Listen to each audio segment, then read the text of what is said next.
పిల్లల దగ్గర ఫోన్లు ఉన్నప్పుడు పెద్దవాళ్ళు ఒకసారి అయితే గమనించండి. ఈ రోజుల్లో అబ్బాయిలే కాదు అమ్మాయిలు ఇంకా దారుణంగా ఉన్నారు. ఏ టైం పడితే ఆ టైం మగ పిల్లలకి మెసేజ్లు పెడుతున్నారు.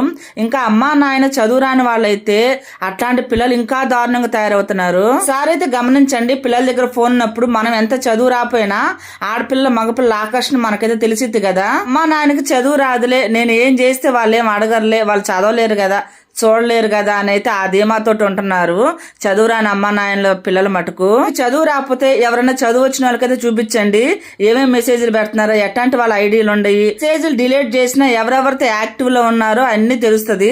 ఎవరైనా తెలిసిన వాళ్ళకైతే చెప్పండి, మీరు అట్లా వదిలేయద్దు. ఇప్పటికి మా సాయిది మా చిన్నిది వాళ్ళిద్దరు ఐడీలు నా సెల్లులోనే. చిన్నినైతే వాళ్ళ ఫ్రెండ్స్ తిడతారు, ఏంటి చిన్ని రీల్కి లైక్ కొట్టవు, స్టోరీకి లైక్ కొట్టవని. నా దగ్గర ఫోనే ఉండదు, మా అమ్మ కాడే ఉంటది ఫోన్ అని చెప్పేస్తుంది మా అమ్మాయి. సాయిని అంత అలా అని చెప్తాడు. మా పిల్లల మటుకు కొంచెం భయం నేర్పించాను నేను.